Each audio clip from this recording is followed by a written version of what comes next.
Good morning, dear friends. Have we got sound? Yay. Sunday, June the 28th, 2020. Jennifer was pointing out to me last night that it's been 100 days or more since we started meeting in this way. This is going on a long time. Lovely to see your faces. Some of you I've known for a long time. Like Jim up there in the left-hand corner. For me, I've known him for 180 years. I think it's 185, actually. And some of you I've only met here on this postage stamp display screen. Very sweet.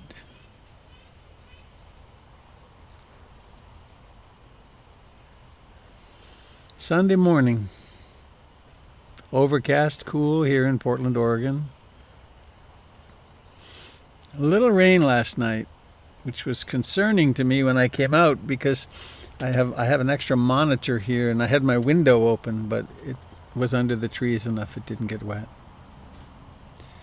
So I'm Robert Beatty and I'm coming to you from my backyard in Beaverton, Oregon, as one of the many offerings of the Portland Insight Meditation Community, which you can find online at portlandinsight.org. And you'll find there links to all the other teachers that are teaching online. And, oh, goodness, Dharma talks going back, I don't know, there's hundreds of audio tapes, audio recordings. Some of them were tapes, I think. There's 400 or so of these Sunday mornings, really, mostly. And a reading list and lots of other things of interest. So we've come together to meditate, to do this ritual that people have been doing for thousands of years, where we sit right where we are in this body, in this aliveness, and we soften and relax and remember that which we truly are beyond our separate identities. So, as has been our custom for a while, let's join together. If I can get everything over to the other side of my body here. Oh, I see what's wrong. There we go. So,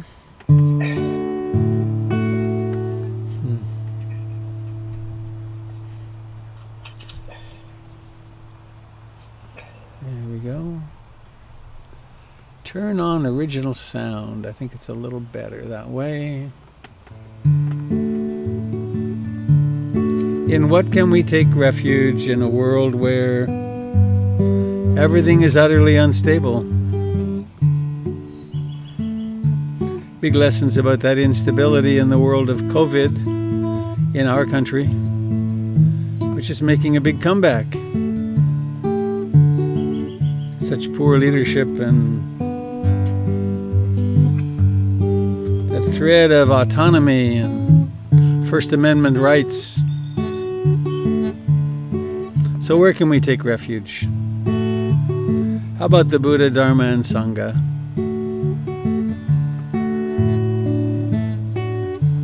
I take refuge in the Buddha, the one who shows me the way in this life. Namo Buddhaya, Namo Buddhaya, Namo Buddhaya. I take refuge in the Dharma, the way of understanding and love. Namo Dharmaya, Namo Dharmaya, Namo Dharmaya.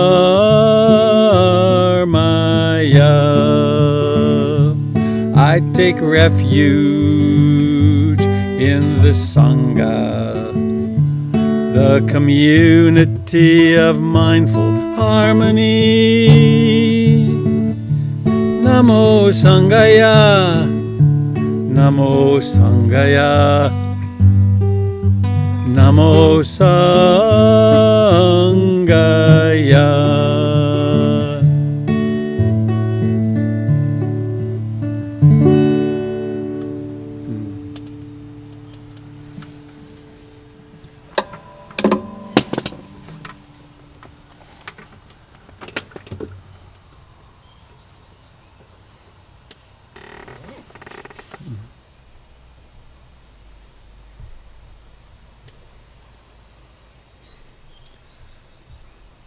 I think I'm going to read something different this morning. Yeah. I received this email from a friend.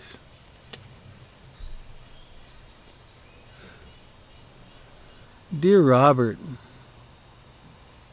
my eyes are burning this morning. I went outside to check for deer in the garden, to shoo them away if there were any there, but I think their spring migration has ended. I'll keep all that fencing up anyway. With all the rain and now the warm weather, the grasses must be pollinating, as my old ancient allergies return to these aging eyes. I'm tired, Robert. But for my allergies, I don't have much to even mention. All the aches and pains in this body that is beginning to squeak more and more. But I've gotten pretty good at hardly even noticing. My attention is on other things. I'm sad. It crystallized for me this morning as I was listening again to your rendition of Mercy Now. You may not remember that you sent me that a couple of years ago. I'd never heard of the song and looked up the lyrics then. My hearing isn't so good. I love Mary Gautier's sentiment, if not every word. While true, we could all use a little mercy now. Perhaps that's the same thing. What crystallized is that even over all the difficulties I've had the last few years, when I went to my garden or my office or that space of tranquility in myself, I found gratitude and a certain serenity. It's not the same now. Whatever suffering I had was just unto me. And while there's always been suffering around me, I just hadn't penetrated as it has now. Maybe I had blinders on, but my hope and optimism was always strong. I still know the world will right itself again. I just don't feel it in the same way. And this government that has the capacity to lead the world out of this quagmire has instead taken us and so many others deeper into it. There are many of my friends and colleagues who suggest escapist paths with frequent rounds of golf, increased use of substances, or avoidance of the news. That works for them, but not for me. Not when the hospitals are filling up yet again. Not when so many of my dear humans are standing in bread lines or shot to death for jaywalking. I can't get away from it, and I don't want to. Of course I'm in my garden. That beauty takes my breath away, and I have deep gratitude. But I also notice that I am living on the hill. And with 40 million of my fellow Americans unemployed, my gratitude for what I have can move into despair for what they do not. And we all want love, but we cannot hug. And I like smiling at strangers, feeling an uplifted moment together. Covered faces and fearful eyes darting by is hardly a greeting.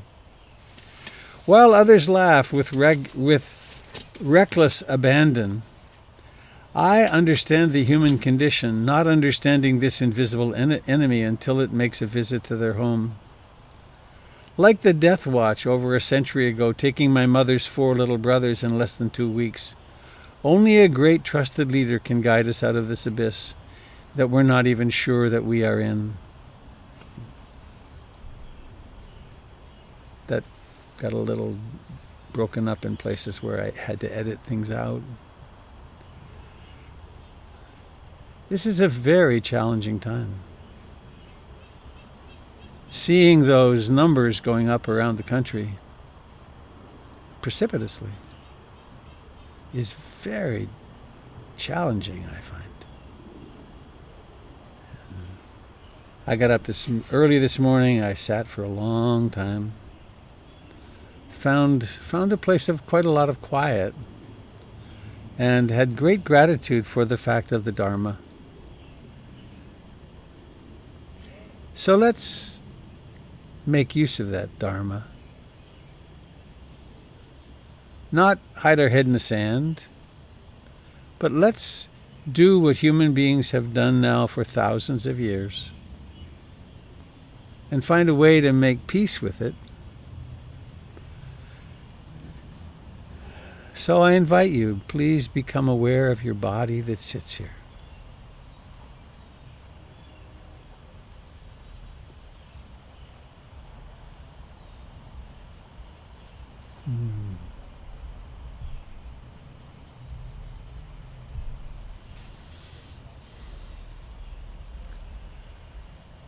Come home to the body that sits here, this body that we think of, each of us, as my body.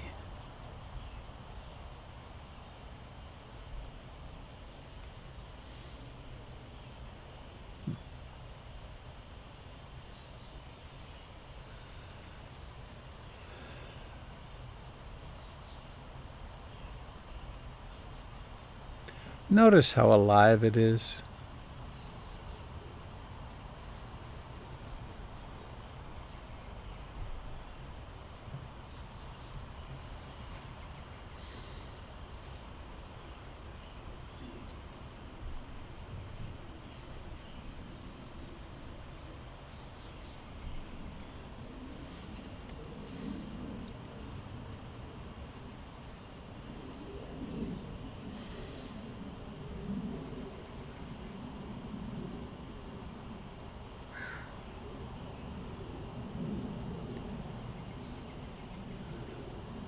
We could direct awareness toward the feet and legs.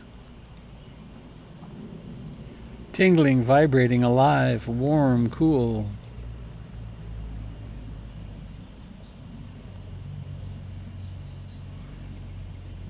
We could direct it toward the hands, what we think of as my hands.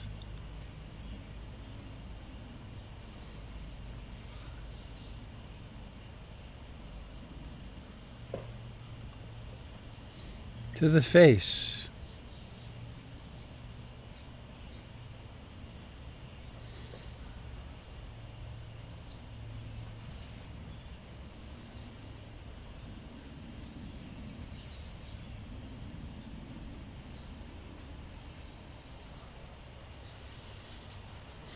To the throat.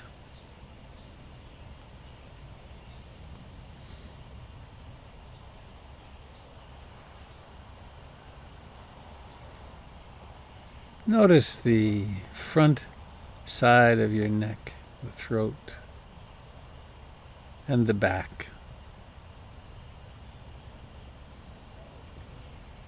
And the left side of the neck and the right side. See if there's any tension in there that you can volitionally release.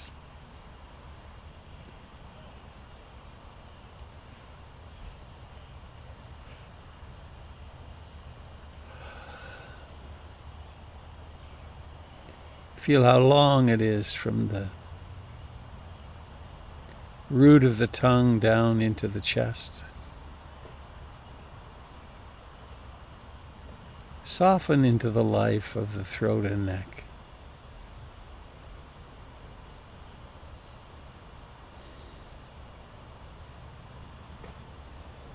And allowing awareness to open now in the chest and abdomen with the breathing in and breathing out.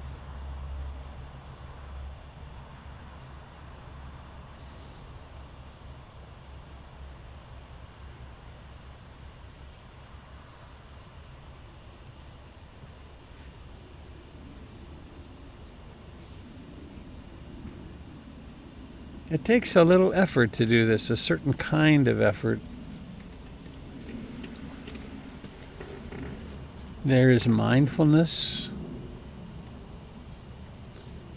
knowing that the mind has wandered perhaps, and then what they call initial application or targeting, finding the sensations of breathing, and then sustained application, there's a certain intention that has to do with staying here, attempting to stay here.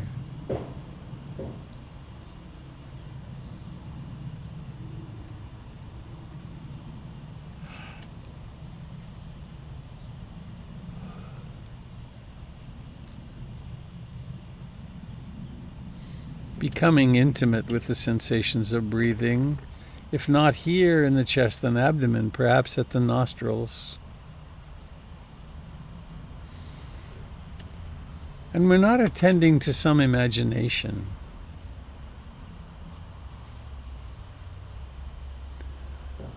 There are metaphors used like breathing in through the feet or breathing in through the hands. This is about bare attention to the actually existing sensations.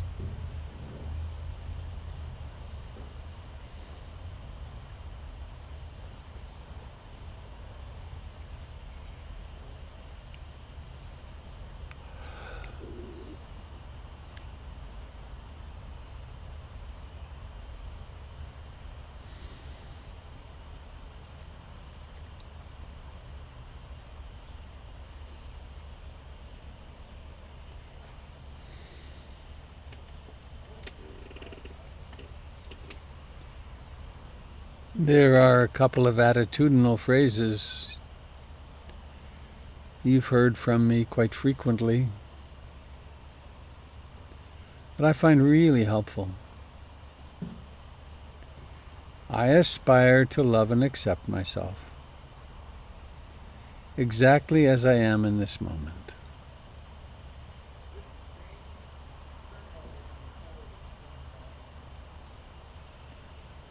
And when I'm hurting, no matter how I'm hurting,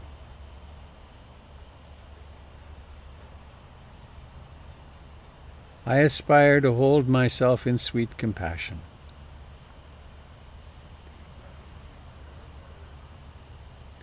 Have mercy on yourself. Living is really hard.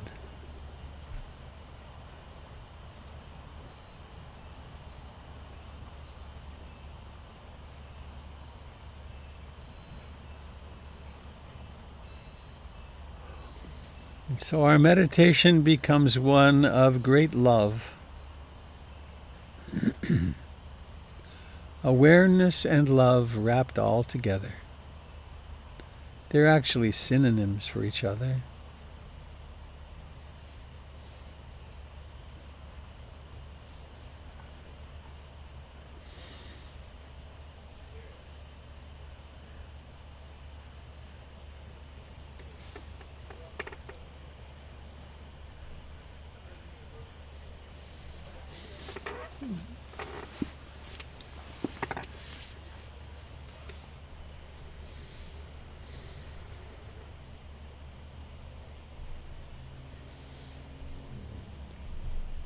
When the mind wanders, be gentle. Awareness happens spontaneously. Come back.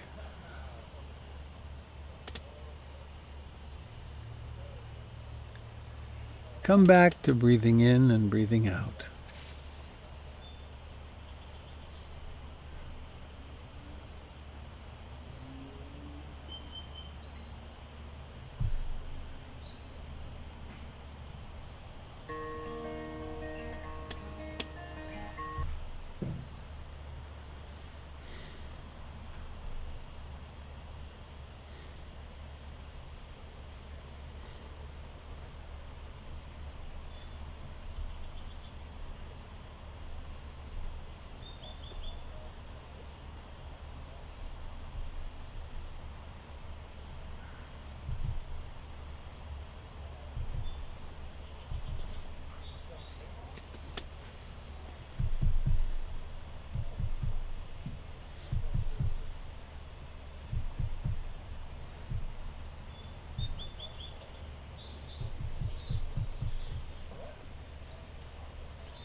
We never know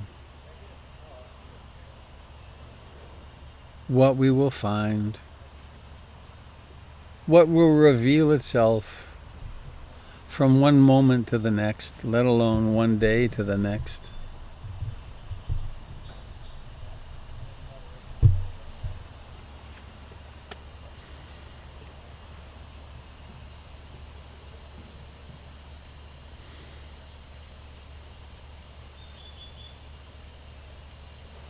Have mercy on yourself.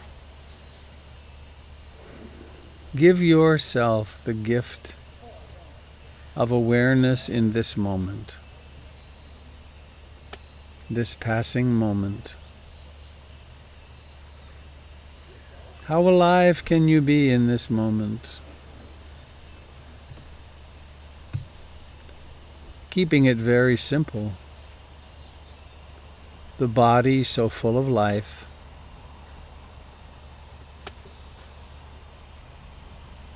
the breath coming and going.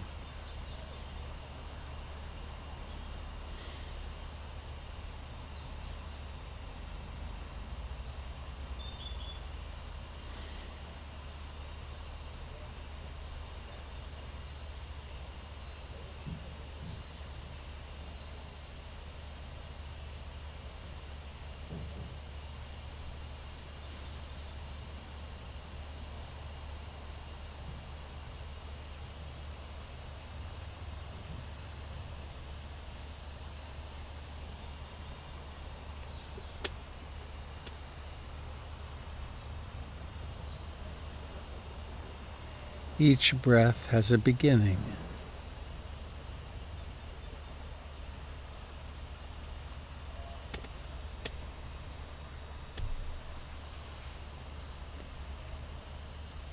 It has a rising to fullness,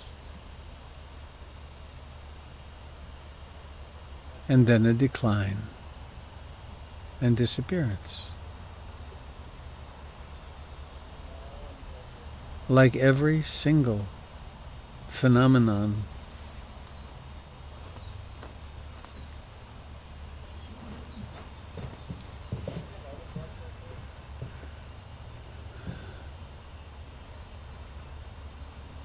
resting back into this moment of breathing in and breathing out.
Have mercy on yourself.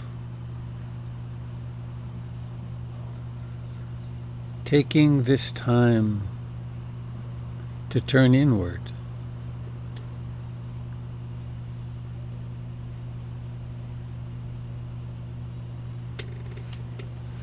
To observe the ways that the mind wanders, how it creates the past and future, how somewhere between body and mind there are moods and emotions.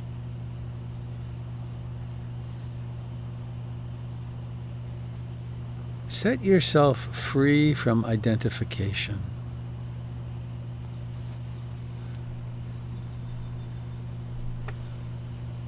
Just big words for saying, be awake.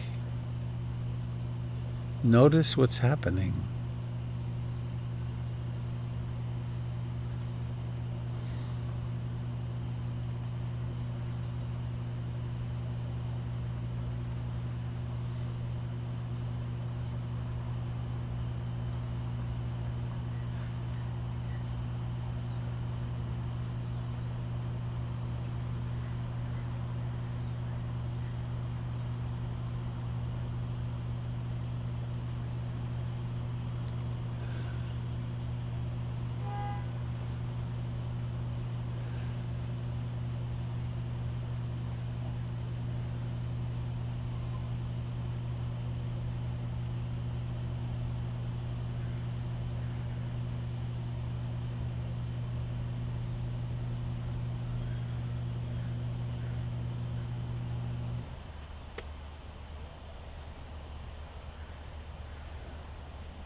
There is something very mysterious happening, isn't there?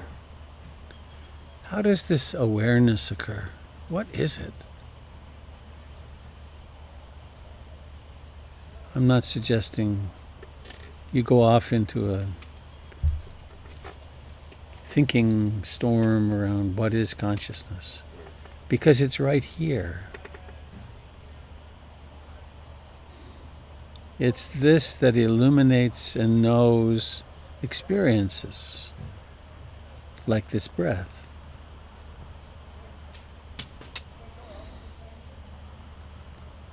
Like the sound of this voice. Like wandering minds when they arise.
One never knows what will arise.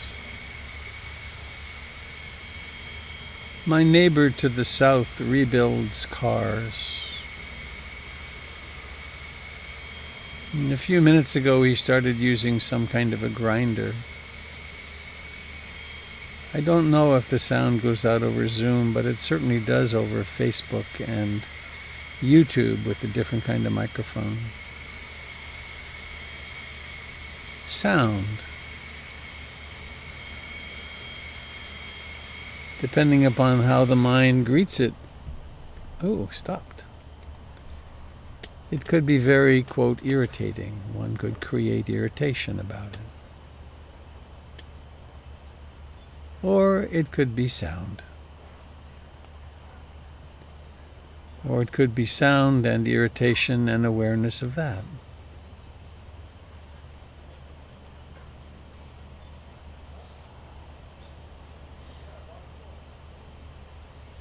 Have mercy on yourself.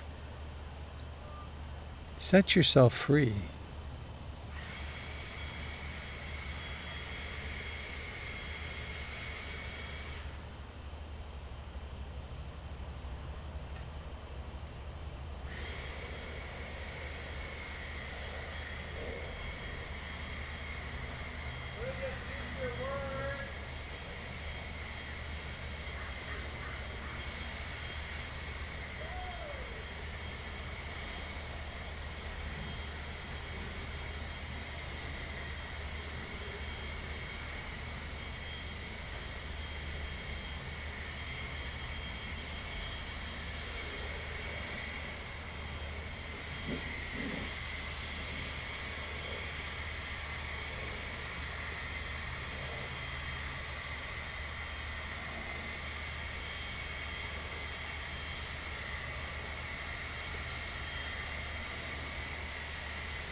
No matter how much uproar there is in the world, no matter how much uproar there is in our own hearts and minds,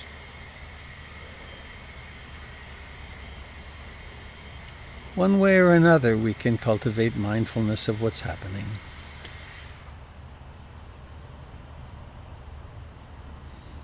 We can reopen to that reality in which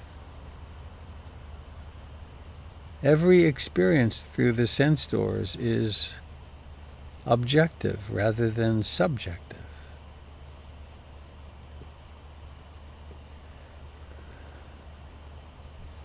So thoughts become thoughts. Moods become moods.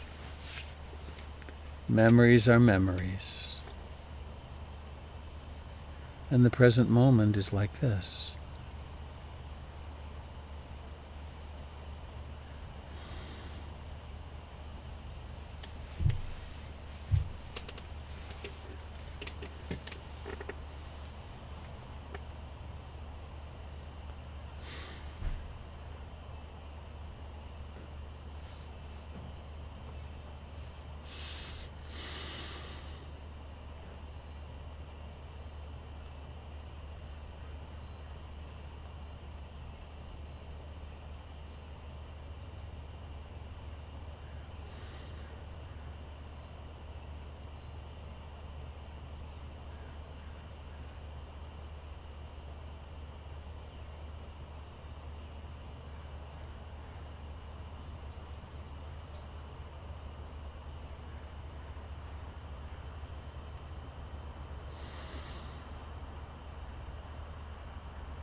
And let us end with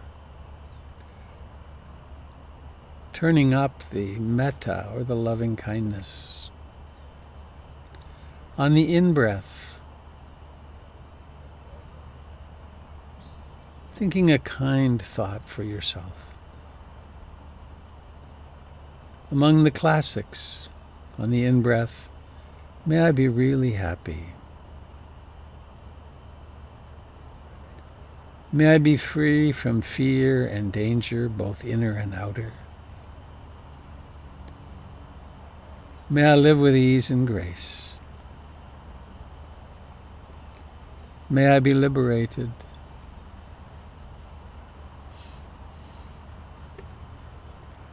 May my life become one great sigh of gratitude.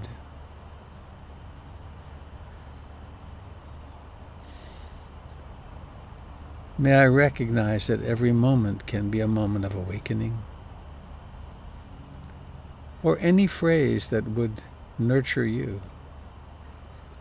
Perhaps that great single-line mantra, I love you, with your name at the end. For some of us, that last mantra is either difficult or impossible. In which case, I love myself, including or especially the parts of myself that were so wounded in childhood that loving myself is difficult. That's on the in-breath, where we breathe in the love of the universe, the love of the Buddha or Kuan Yin. And then on the out-breath, perhaps the same thing. May all beings be happy. May all beings be free from fear and danger, inner and outer. May all beings live with ease and grace. May all beings remember their true great nature. May all beings come to recognize each breath as a great song or sigh of gratitude.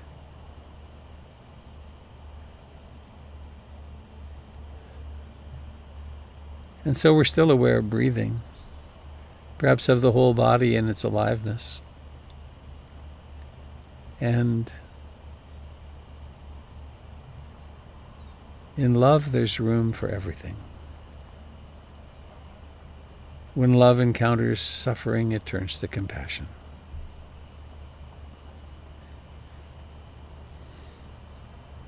When we live with compassion, our hearts turn to mercy, kindness, helping.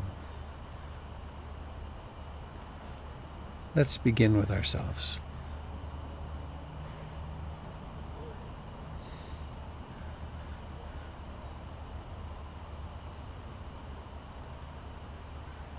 And please now recognize the coming to an end of this time together in this meditative way. And let your head, neck stretch a little bit, very mindfully. Notice where the sensations are.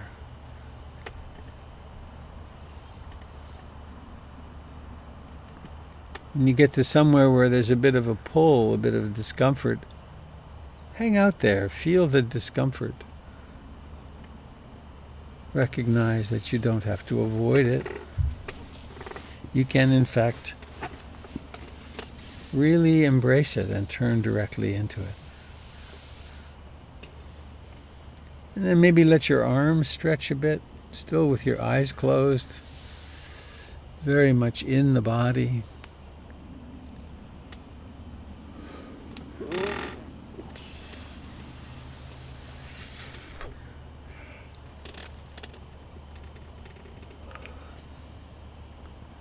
And then letting it all come to rest and letting your awareness come to the face and the eyes. And then noticing the intention to allow the eyes to open. And then let that operationalize, and you'll notice seeing, or there will be awareness of seeing.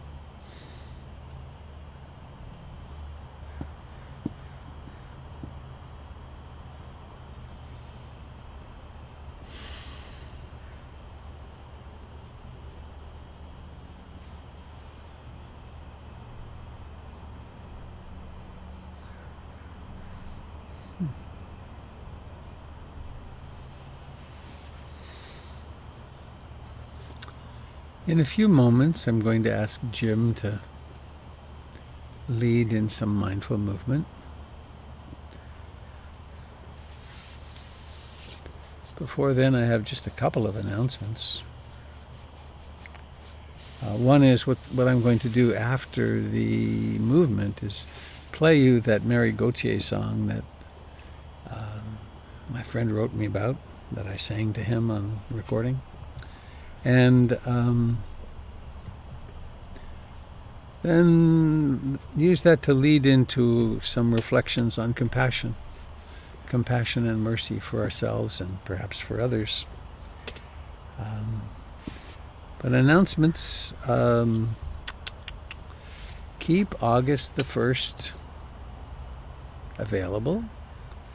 I'll be leading a retreat that day with Candle Summers.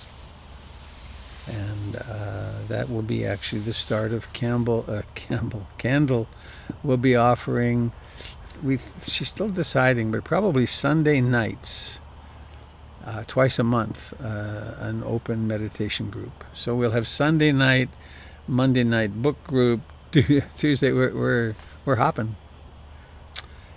And then the other announcement pertains more, well, no, I guess it does pertain to this group as well. I finally, after much, must have been 30 people, particularly Jennifer, saying, take a break, take some time off. A few days ago, just got on it, and I rented a truck. And I'm leaving on Thursday morning for the mountains, and I will be gone until Tuesday the following week. And so next Sunday, Gregory Malouf will be teaching. And then Thursday, Jim will be on. Friday, I think, is Gary in the morning. And then Monday, Doyle. And Tuesday, Doug. And part of the idea of that is for the morning crowd to get a sense of who these other teachers are, and then perhaps visit their classes as well. So I'm very much looking forward to my time off. I'm not taking the dogs. I'm not taking Budo because he's deaf and he could get eaten really easily. And so I'm going to have 5 nights of solitude and no electronics and just time sitting by a creek somewhere. So it looks very interesting. So Jim, would you be so kind as to turn on your microphone and... Okay. You want to join me? I'll stand up and try to find myself in these little boxes here.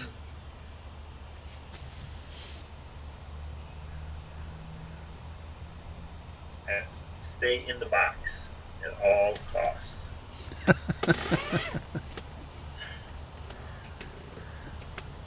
All right.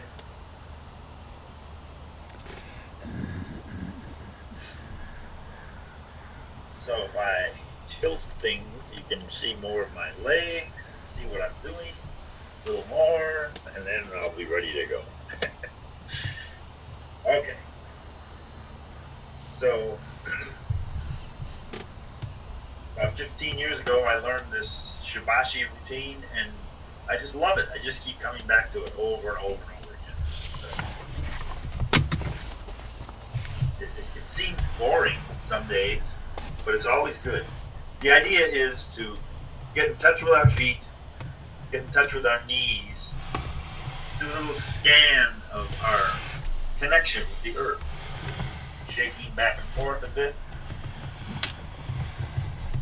moving slowly, moving quickly, dropping on our heels, up on our toes, drop on the heels. What's our connection to the earth? And then separating the arms from the torso a little bit. Feel the freedom of the ribs to open up. Like there's a balloon inside that's pressing to the sides, to the front, to the back, up and down. Just nice, easy breaths, but full breaths.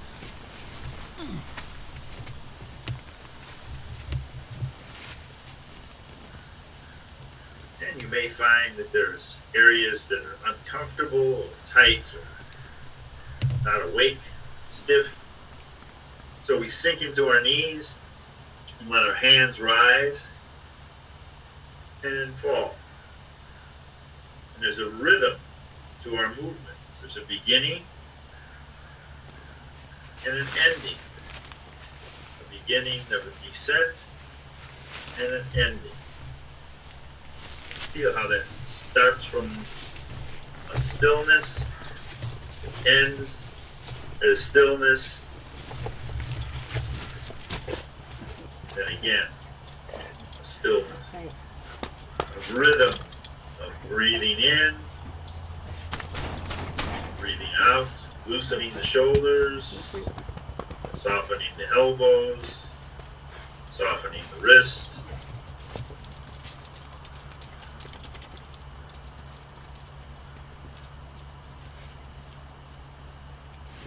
Then lifting again and opening. And again, the ribs feel a new freedom. And then we come back to our stillness at the end of the cycle here and start again. Beginning, ending, beginning, and ending. There's a journey, opening, closing. Closing comes to an end with stillness, lifting.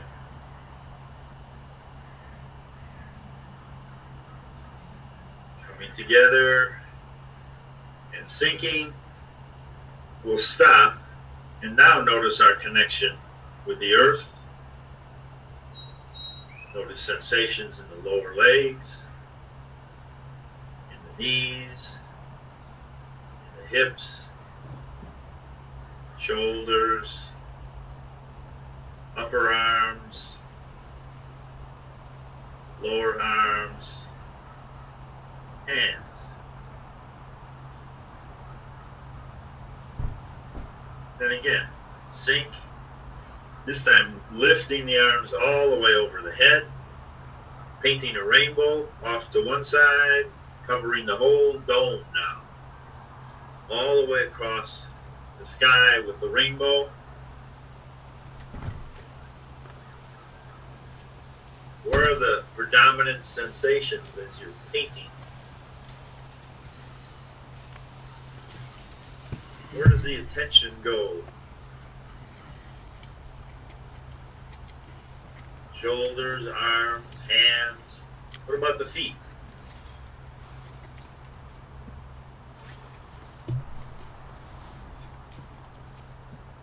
Once more across. Sink. Relax both arms and pause. There's still a rhythm of breathing that has a beginning, an ending of the inhale, beginning, ending of the exhale. Nice. And there's this journey between beginning to breathe in and a journey, beginning to breathe out, journey to the end.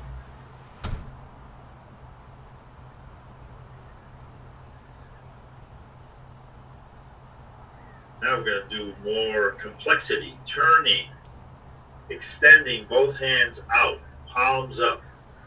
Bring the front hand in, push from the back. Turn the wrists, bring the front hand in, push from the back. So there's a beginning and an ending to each pulse. It's almost like swimming. It's a gesture that has a pull and a push together. What are the predominant sensations? In the spine, shoulders, the palms of the hands, in the feet.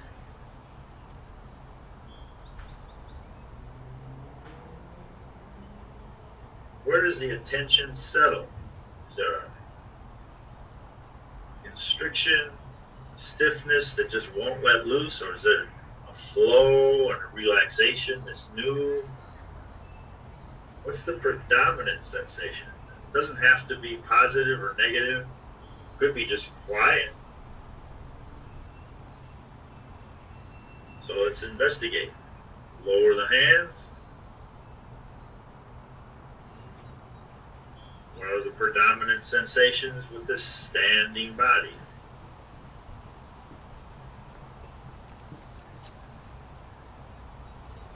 Come on.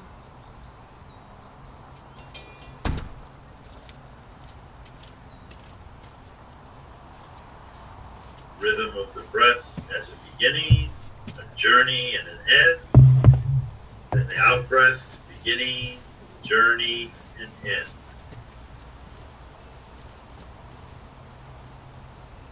On the next out breath, we'll sink, cross the wrists, come up, separate the wrists, and push out. And we call this gesture separating clouds, but it has a beginning lift, a turning over, and a pressing out, and a release. There's lots of different pieces, but it's separating clouds. A phrase captures all these sensations. Shoulders, elbows, wrists, fingers, feet, knees. The beginning of the breath is the beginning of the gesture. Pause for a second and then release.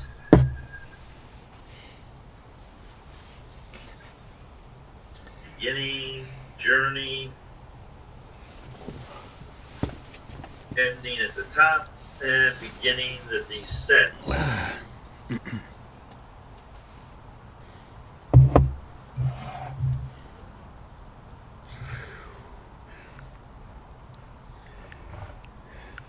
Releasing and coming to stillness. Investigating. The feet are like this. The knees are like this. The hips.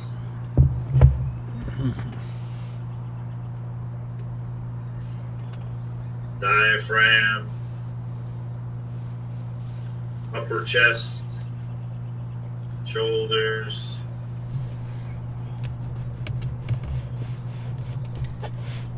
Arms, hands,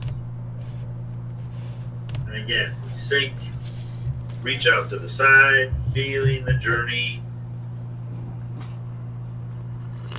descending down, opening to the side, descending down. Once more.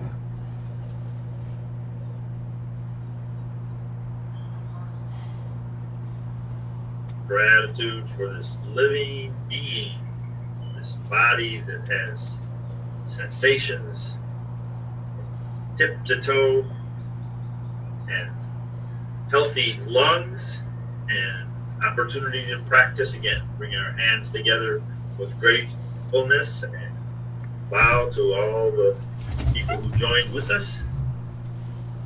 May do so in the future on YouTube or someplace like that. But we're connected in many, many, many ways. Connected in gratitude. Thank you very much.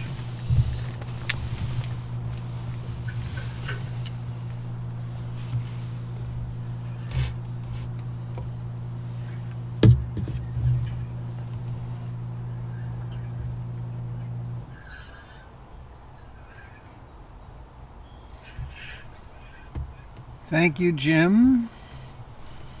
It's going to take a moment or two for me to get back to my seat.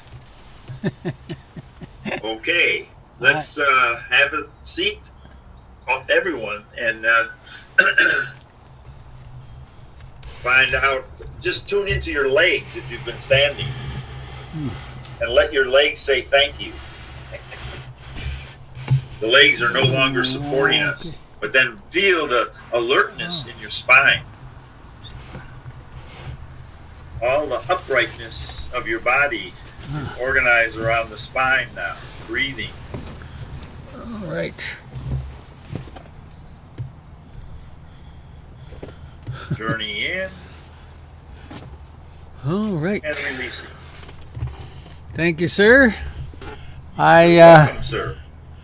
I once again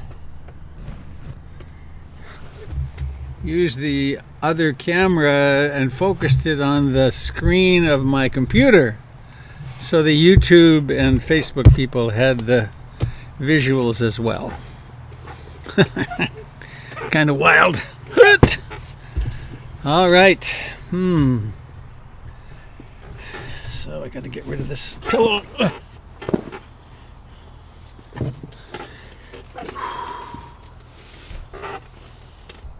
There. Thank you, Jim.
There's always, for me, and particularly on Sunday mornings,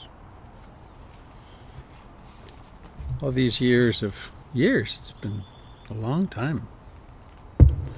I taught on Sunday evenings once a week, with the exception of, there were a couple of years when the babies were really little, but for 33 years I taught on Sunday nights, Sunday evenings. And then a few years ago, 8, 10, 12 maybe, we shifted to Sunday morning. There's been all these times of wondering, well, what should I say? Fortunately, the Buddha's teachings are incredibly rich, and the fundamentals are of such importance we can go back to them time and again, and it's always useful.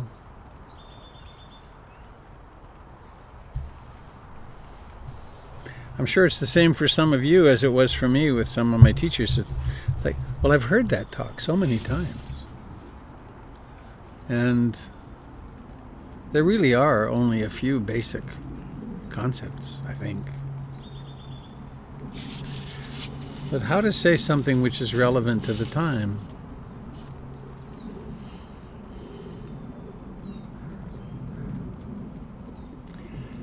I keep getting, not startled, but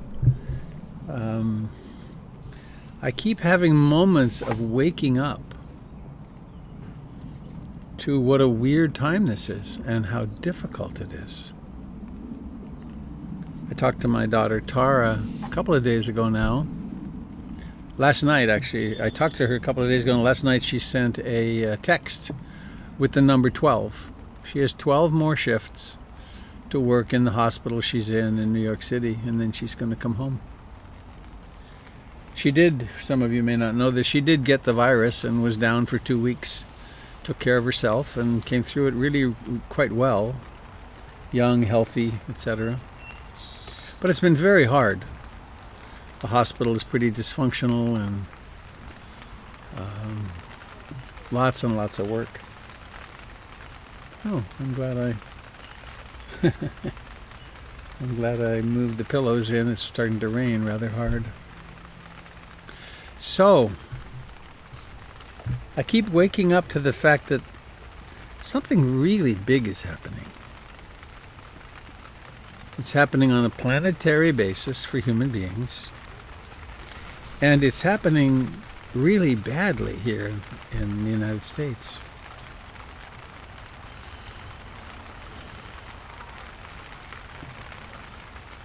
So I was thinking this morning, and I thought I read that email, and then that I read to you at the beginning, and then I remembered this song, so I want to play it, and I invite you just to let it waft over you. For most of you, I'm sure you're listening on your computer, so the sound is not very rich. But the words are really of great significance and very, what's the word, evocative of what I'd like to talk about, I think. So, a Tempest, you wrote a thing in the chat. I'd like that when I was talking about my journey to the woods. Yes, wouldn't everybody, or most people? And what an incredible privilege it is for me to be able to imagine having the capacity to rent a vehicle. That's huge. And the health to be able to do such a thing. All right, I'm going to do this. And this. And I hope I can make this work. Ah, here's the page. Mary Gauthier.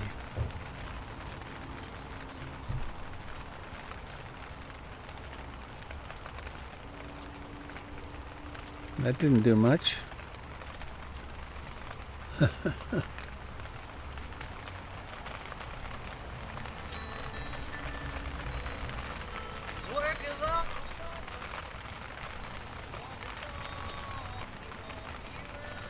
Getting close here.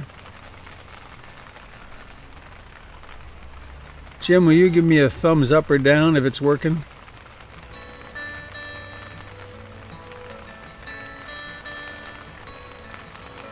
Is that good? My father sure could use a little mercy now. I'm not The fruits of his labor falling right slowly on the ground. Very good. His work is almost over. It won't be long, he won't be around.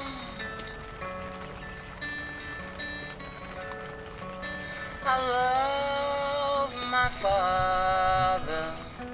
He could use some mercy now.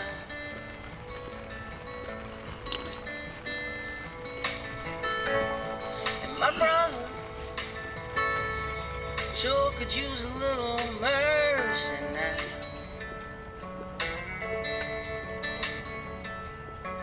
He's a stranger to freedom, shackled to fear and doubt.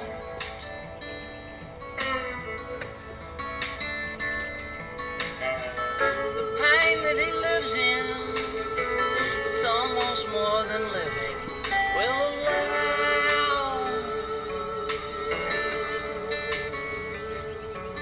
I love my brother. He could use some mercy now.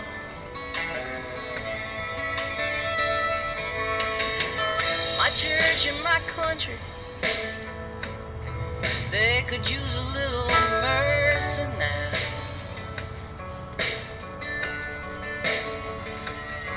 As they sink into a poison pit, it's gonna take forever to climb out.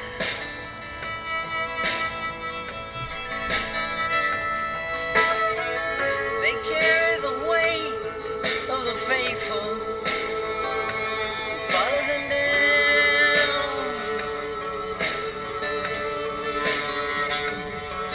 I love my church and country. They could use some mercy now.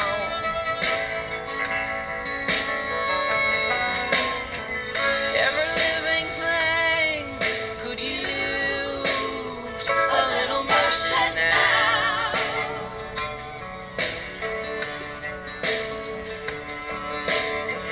Only the hand of grace can end the race.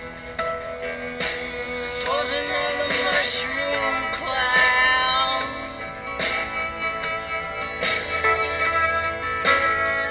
People in power, they'll do anything to keep their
could use a little mercy now.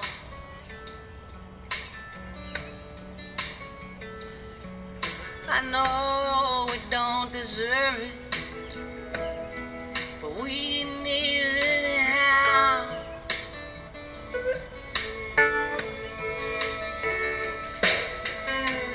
We hang in the balance, dangle between hell and hallowed ground.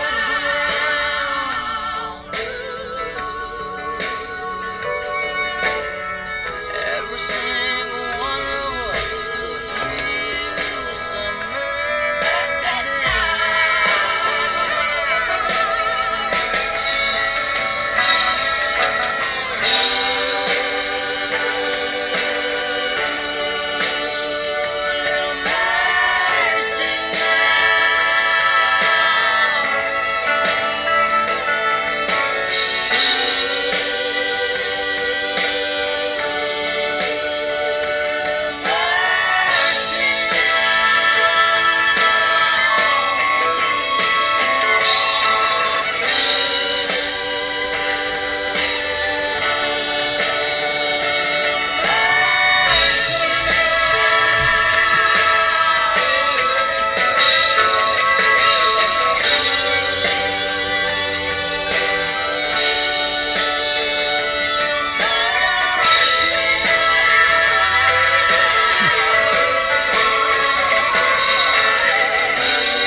I find myself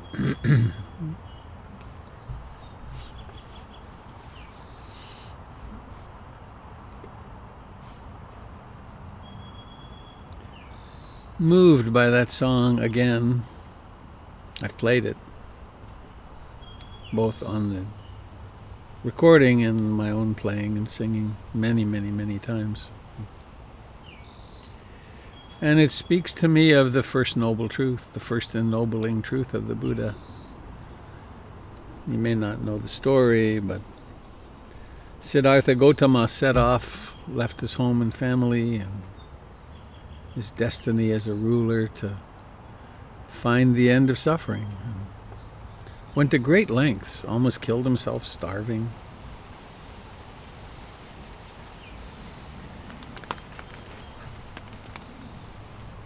And at the end of his fasting, trying to get free of attachment through fasting, he did almost die, and he was nursed back to health by a young woman named Sujata, who gave him, it's a colorful image, the milk rice, rice pudding, basically, which was made from the concentrated milk from 100 cows that was fed to 3 cows, that was then fed to 1 cow, that was distilled down into 1 cup of milk.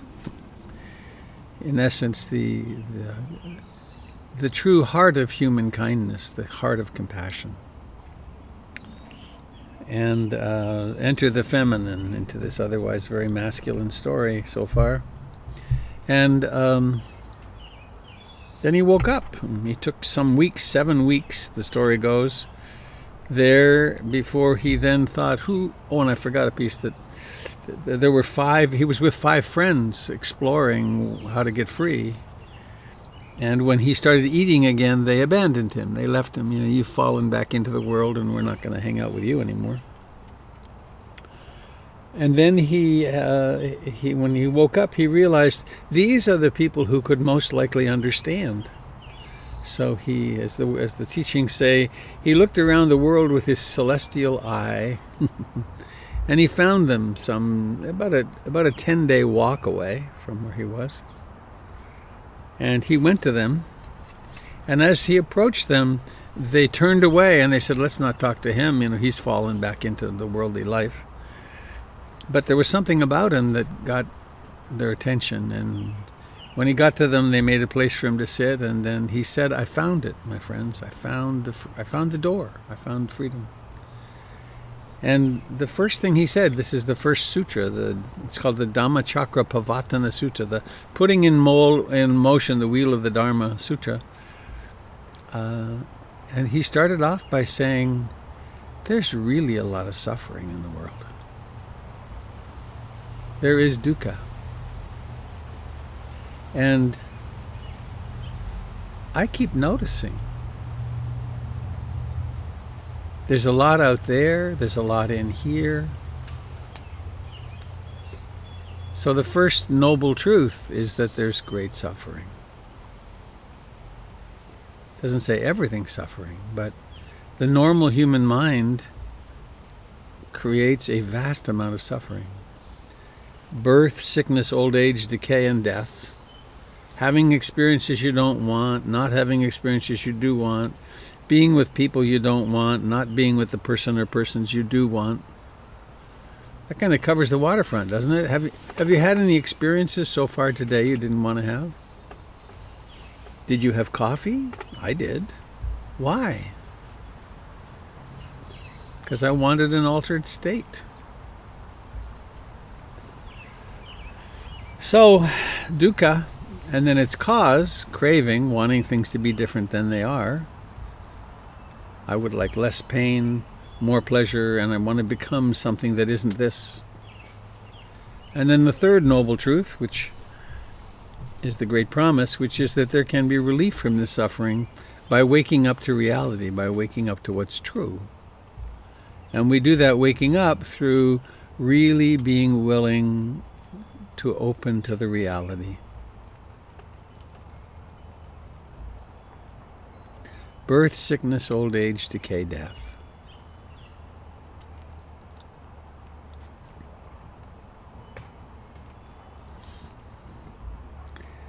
There's another list, very prominent list in the Buddha's teachings. Incidentally, in the Four Noble Truths, the fourth truth is the Eightfold Path. So you've got the sickness, the cause, the cure, the cured state, and the treatment plan.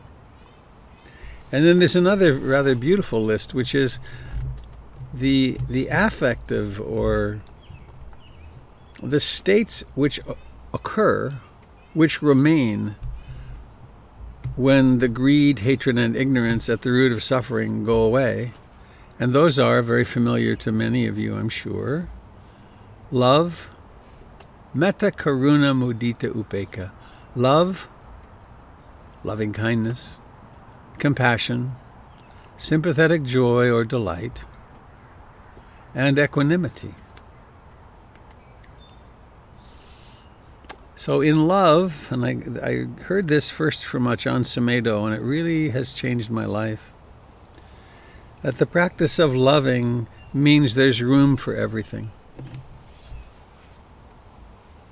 It's different from romantic love or I love this ketchup or something like that, but it's a mind that is willing and able of being open to what actually exists.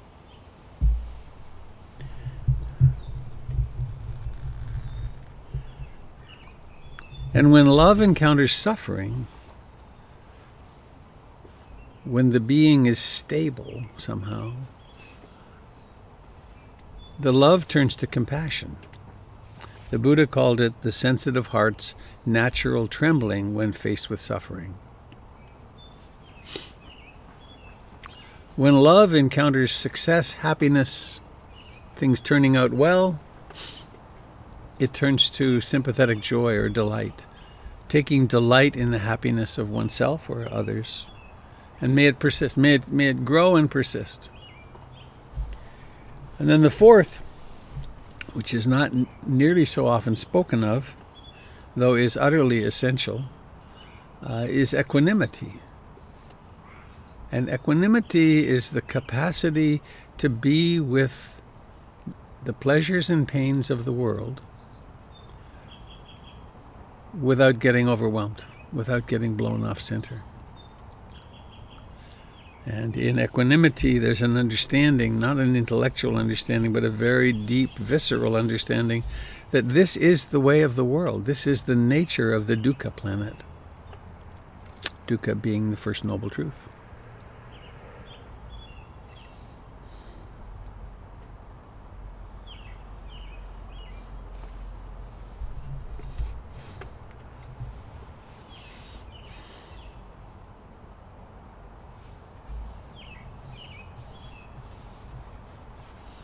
So again, I'm going to ask that question that I started with, I think. Have you noticed how much suffering there is in your life?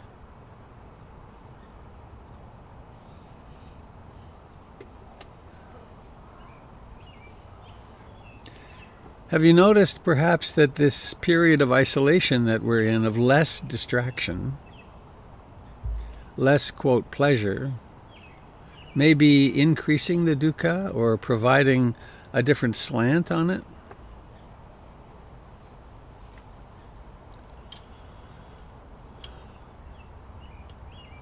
I know I'm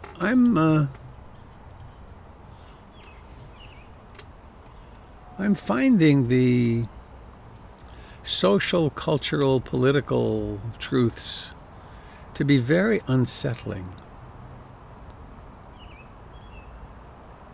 Like in that letter from my friend, he's a very positive fellow, but there's something about the monumental nature of the social, political suffering, which sometimes gets kind of overwhelming. And it's not that there's not really good things happening. Some of the things coming out of the Black Lives Matter movement look very positive. And well, there's so many things, actually. I know my morning meditation has really resulted in many people really getting into their practice and developing a daily practice. So for some people, this is a period of great waking up, and that's wonderful. But there is the question: how do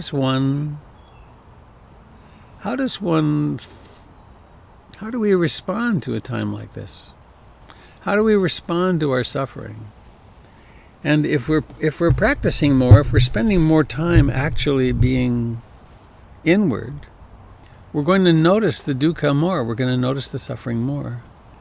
And it really behooves us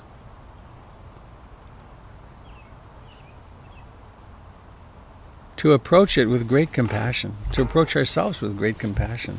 And what does that mean? I think it means when you're sitting, for instance,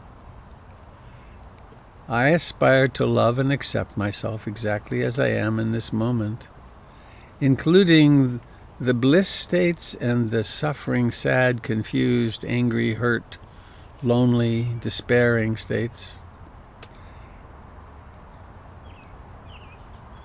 And somehow or another, experiencing it from the wisdom of the Buddha or Kuan Yin, or from the heart of the Buddha or Kuan Yin. And this can sound just like jargon. So what's that? The heart of the Buddha, the heart of Kuan Yin?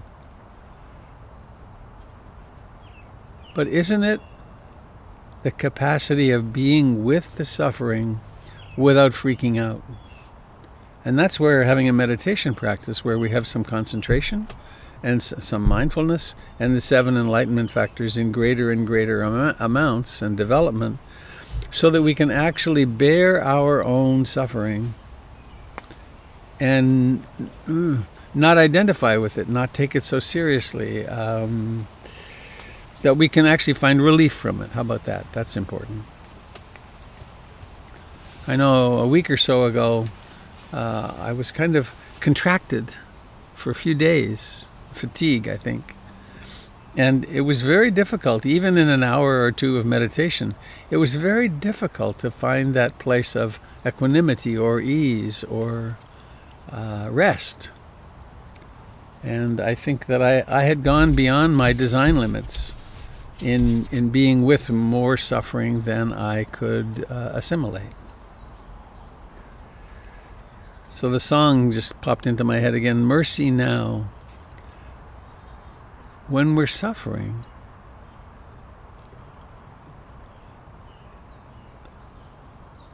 how do you, I guess I'd put it, how do you have mercy on yourself? What are the coping mechanisms you use to create more resiliency in yourself? Are there people with whom you can congregate? Very difficult in this time. But are there people with whom you can congregate and comfort yourself? Is there some one person with whom you can speak really freely and truly and deeply about the suffering that you're experiencing?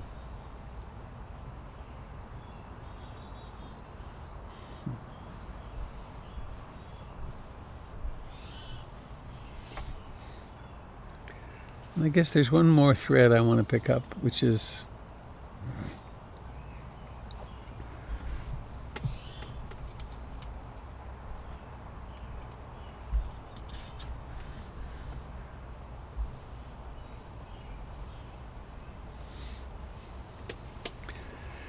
I was talking with a friend the other day who is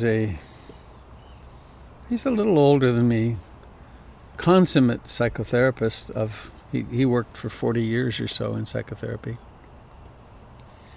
And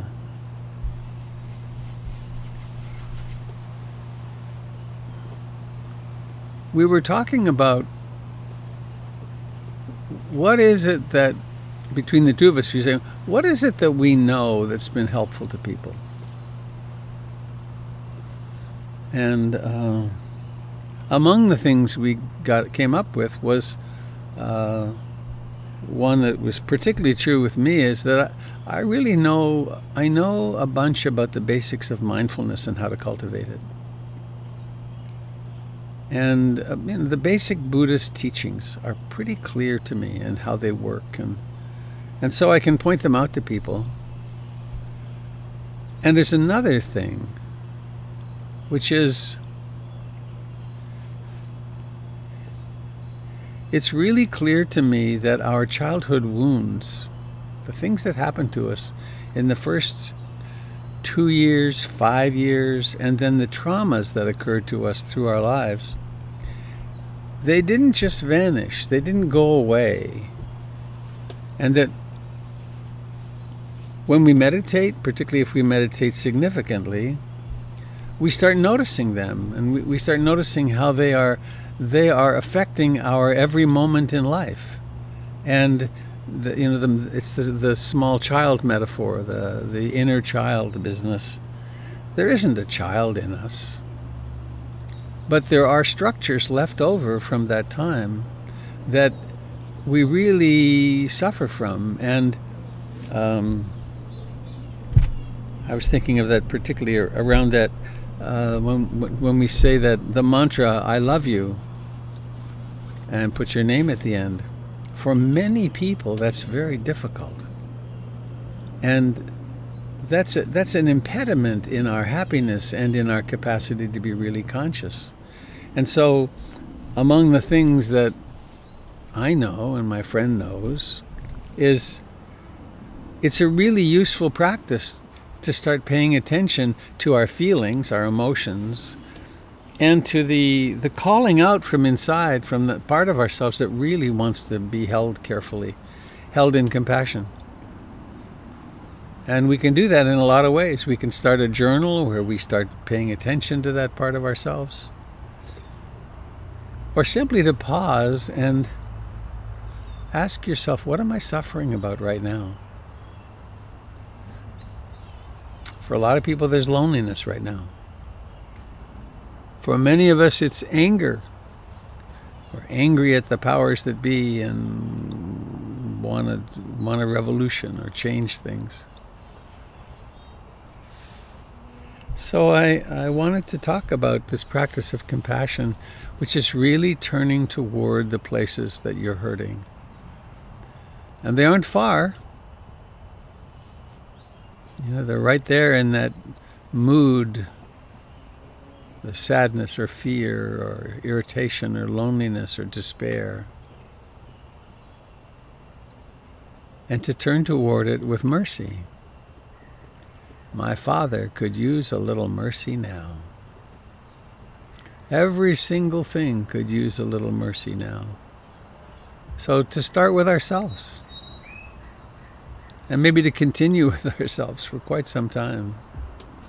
And one of the most merciful things we can do, one of the kindest things we can do for ourselves and other beings, is to take time to sit.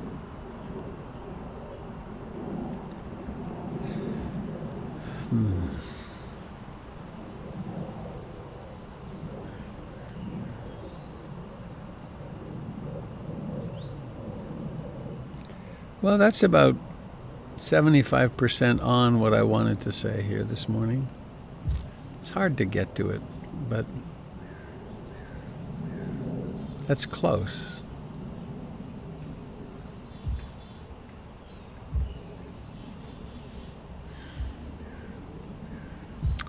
Just having an upwelling of sadness that there's so much suffering among human beings at all times. And right now, I try to steer away from the political because the Dharma's for everybody. But what a strange, weird thing it is that somehow or another, wearing masks has become politicized.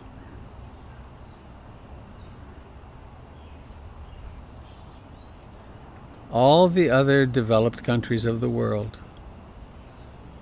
are managing to reduce their COVID numbers by practicing skillful social distancing. And we are failing because of politics, because of ideas, because of my First Amendment rights to not wear a mask. It's so crazy. It's such a destructive polarity. And that's sad, isn't it? Sad, and we can get angry about it, but it's just human nature showing itself in this very strange way. A very American way. There were apparently, Jennifer was telling me, there were demonstrations back around the Spanish flu way back when about the same thing. I can't be forced to wear a mask because I have my First Amendment rights. Sad.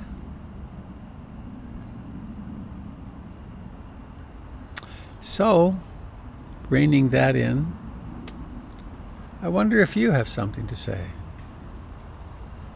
Anything you're discovering about dukkha or the end of dukkha?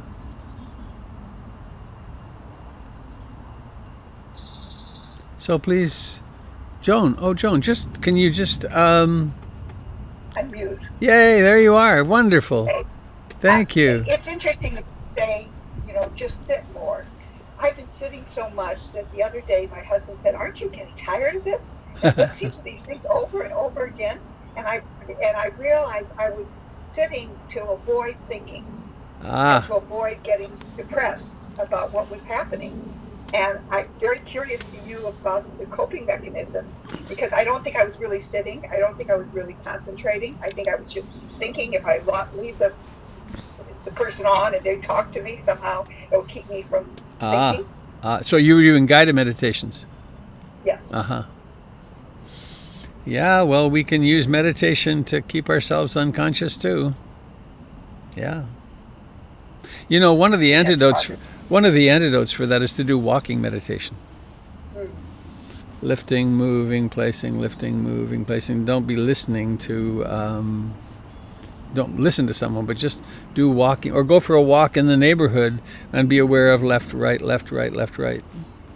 It's a way to break up the habit of using meditation to suppress. All right. Thank you. You're welcome. KB, I saw you there for a moment, I think. Yes, Robert, I put a question in the chat if you wanted to address it. Can you ask me, or shall I look? Oh, sure. No, I'm confused with the difference between equanimity and deadening myself, because I can't feel it. If I feel everything, then I can't function, and I'm just very confused about that, because it feels unhealthy when I might be actually in a place of equanimity and I can't tell the difference. You mean, let me see if I remember this. There's a direct enemy of equanimity, which is not giving a damn. I just don't care. There you have it, and I'm trying to figure out that scale, because I have no measure on that yet. Well, there's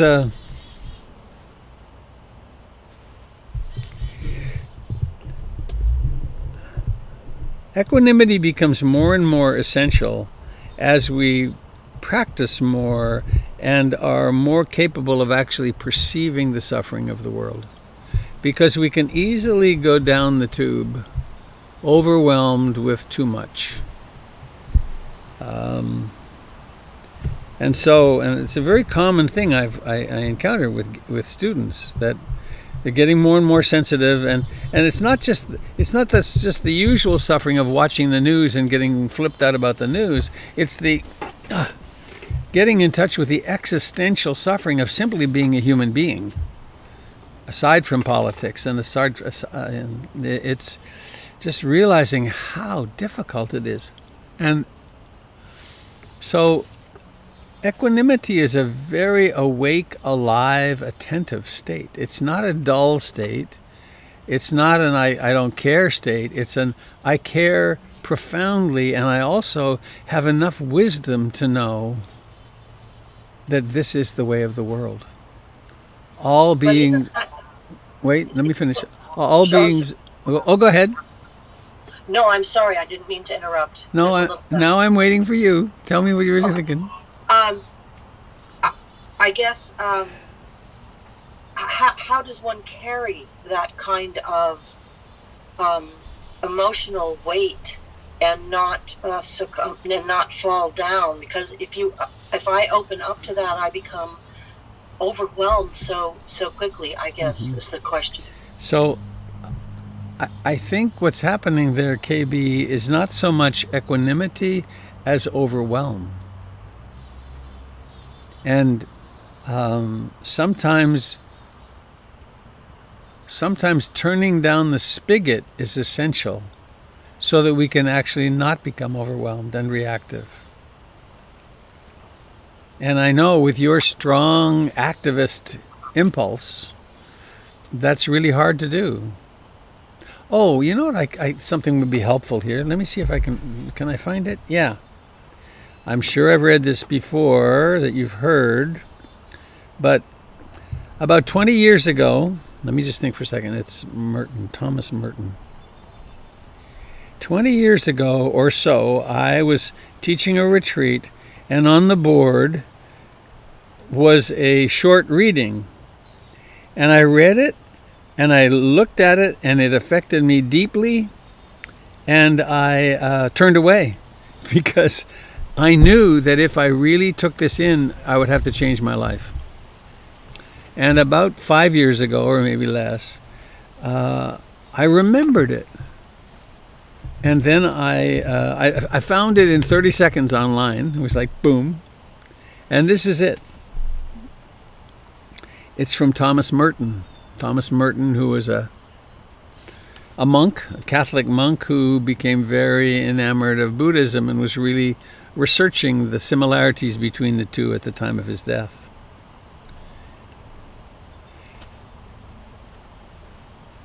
I should say. Caution. You know the way they say, direct depictions of violence in this next scene. This is a level of wisdom that could make things difficult for you. It does for me. There is a pervasive form of contemporary violence to which the idealist most easily succumbs. Activism and overwork. The rush and pressure of modern life are a form, perhaps the most common form of its innate violence. To allow oneself to be carried away by a multitude of conflicting concerns, to surrender to too many demands, to commit oneself to too many projects, to want to help everyone in everything, is to succumb to violence. The frenzy of our activism neutralizes our work for peace. It destroys our own inner capacity for peace. It destroys the fruitfulness of our own work because it kills the root of inner wisdom, which makes work fruitful.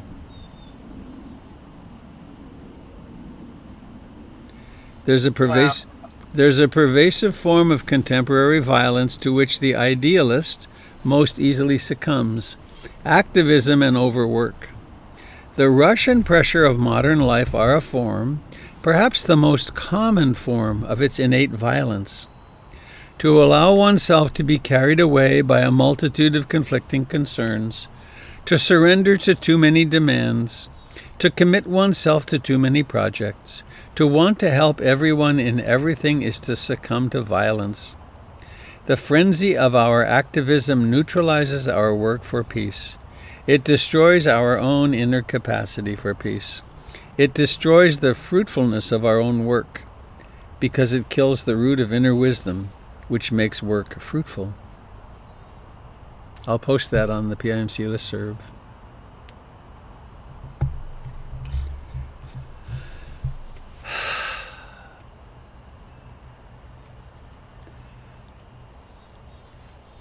No matter how hard I work, or we work, no matter how politically effective we are,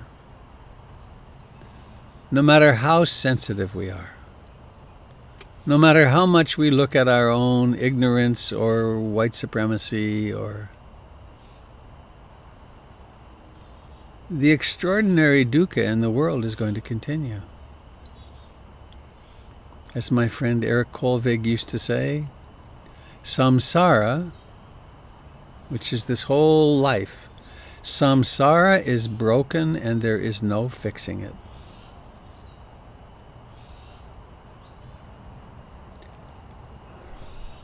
Now that can be, we could rail against that, or we could say that's pessimistic, or we could maybe rest into that and realize, oh, I can do some good in the world. I can do a little bit of good in the world. And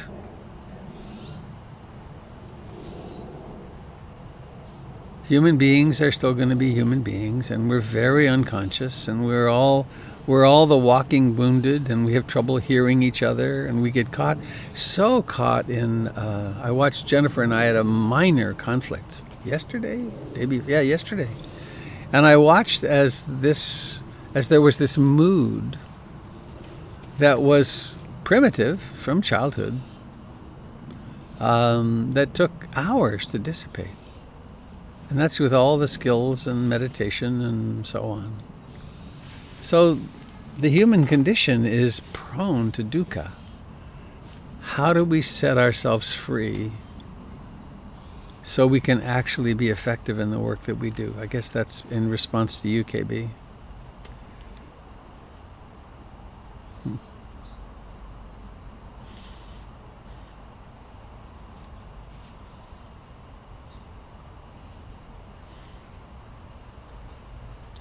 So anybody else have anything you'd like to share?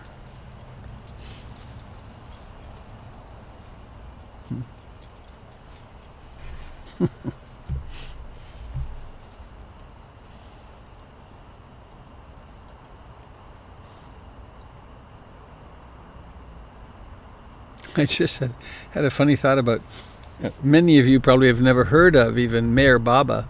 He was a great, Jonas is jumping up, a great Sufi, I think, saint of the 20th century. And he had one saying he said all the time, don't worry, be happy.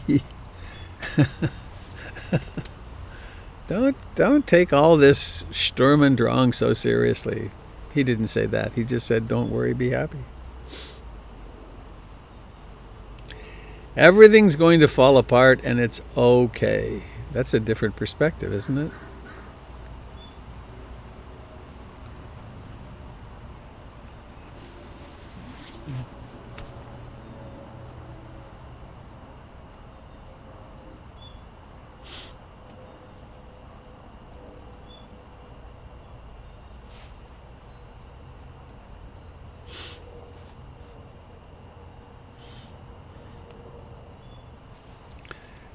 Kirpal Singh says this is from Do Your Best and Leave the Rest. Ram Dass quote here, it's perfect and it stinks.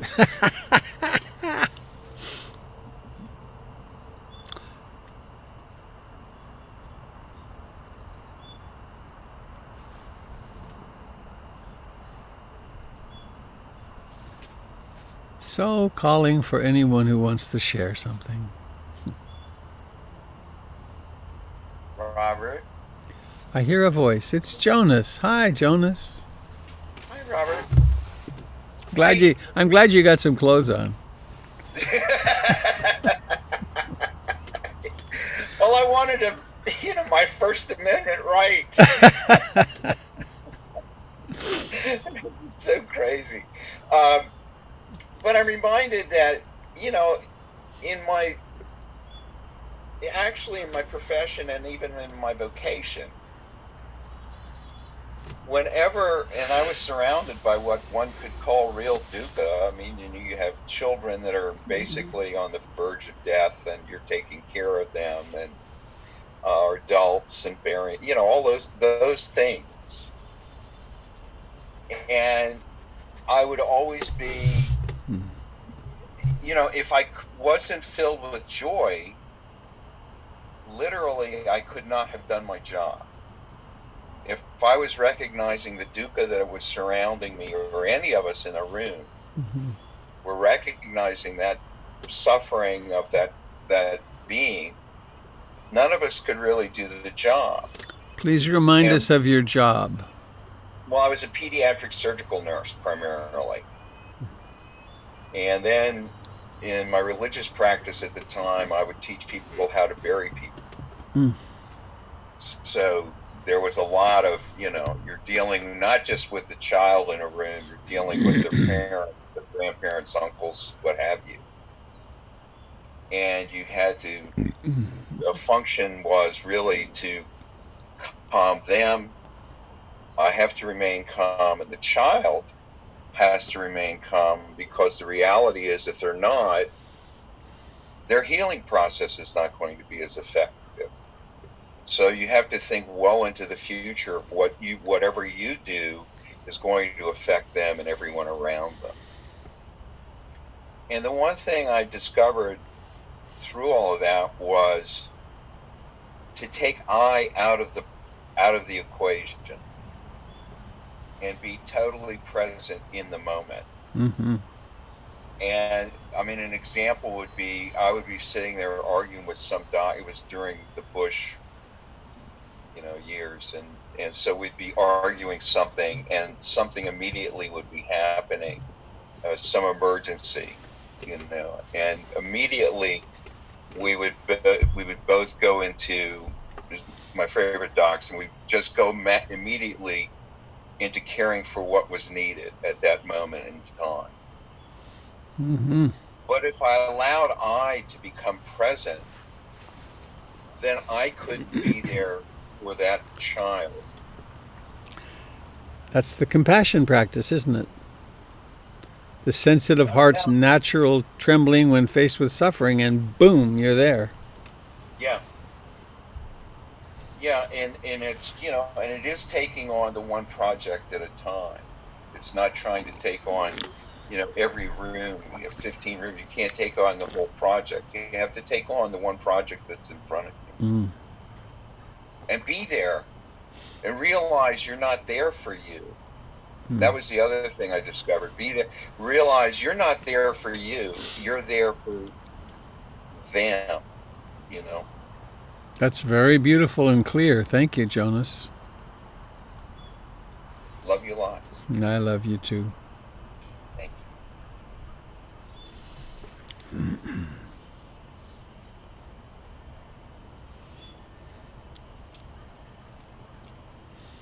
you.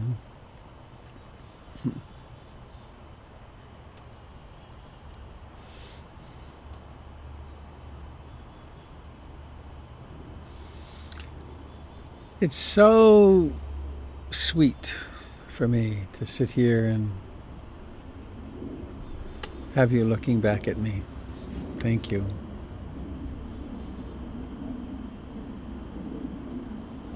I'm not suffering feeling isolated very much because I have so much contact through this funny little screen here.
Pamela just wrote, Robert, your Dharma talk today is so present and heartfelt and pertinent.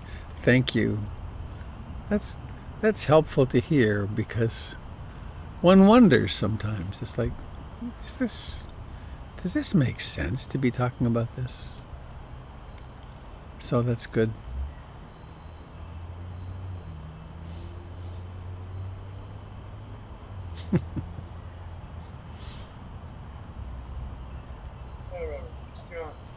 John, hello. One of the things I've noticed about talking about equanimity, and I was ruminating a little bit on it here, but there, not to get too micro vision, but there seems to be two components to it. One is exterior equanimity and interior. And I've found if I'm out of balance inside, then I'm probably going to be out of balance outside. Yeah. I go back into myself and open the door on the closet where I keep all the nasty things that I've had in my life, and root around in there for a little bit. Say, all right, now what's the origin of this? Where's this coming from? So I'll look at that, and I don't even have to change it. I just have to acknowledge it. At this juncture, I can just say, oh, God, that's what it is. And like each of the bad things just need attention, just need to be acknowledged, need to be recognized. And in that way, a certain amount of emotion, associated emotion, kind of drops away. And I can see them a little bit more objectively. And and when I can see that, I can look outside and see that my worldview has changed slightly. Mm-hmm. I'm paying enough attention Hmm. for KB and for everybody. That's what it's for. Thank you, John.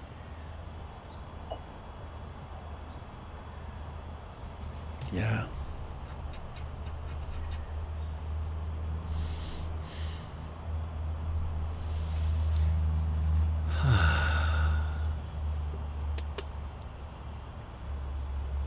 I know when I am out of balance with myself internally, the outer world, I can hardly see the outer world, let alone be very connected or compassionate. Well, it's 12:01. Is anybody sitting with something that you'd actually really like to speak?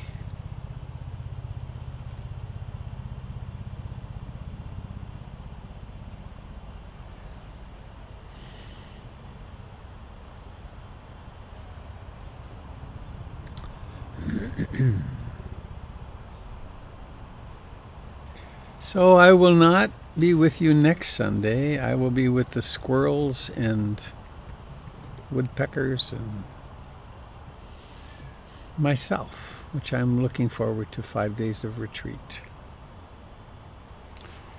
So I wish you really well, and I will be here during the week this week. So if you want to join in the mornings, 7 a.m., you can find the link for that on the website. Oh, and I should remember,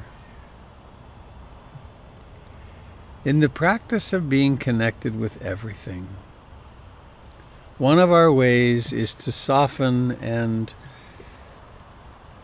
find our way home through simply awakening. Another is through the practice of being generous. And if these broadcasts are helpful to you, I encourage you to find a way to support PIMC, which you can do on the website. And the most helpful thing is to make a monthly contribution, no matter what size. And I've heard from many people that beginning to do that, they then feel more connected with the community. Of course, the real connection is meeting and connecting like this, but that brick and mortar thing and the people working at PIMC to keep it all going, all live in the real world, the material world. So thank you for that. Let's close with an Om, and I'll set my timer for 40 seconds or so. And here we go. Ready? Om, the dial tone of the universe. Om.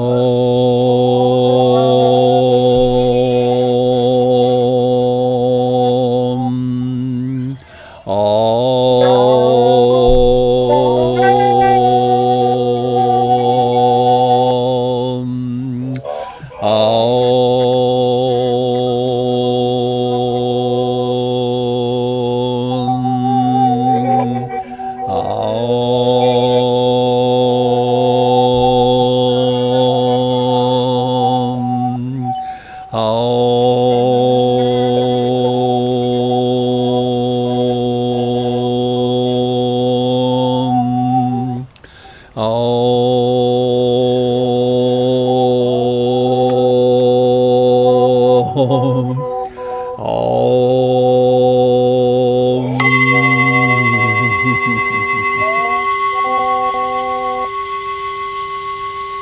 Thank you, dear friends.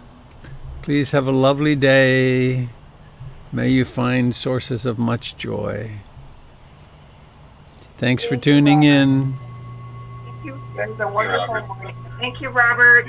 Thank you. Thank you. Thank you, Jim. Thank you, Robert. Thank you, Jim. You're welcome. You're welcome. Goodbye, dear everyone. Bye-bye. Enjoy your retreat, Robert. Oh, I intend to. I intend to. Here we go. Bye. Woo. End meeting. Thank you, dear friends on YouTube and Facebook. I hope this was helpful.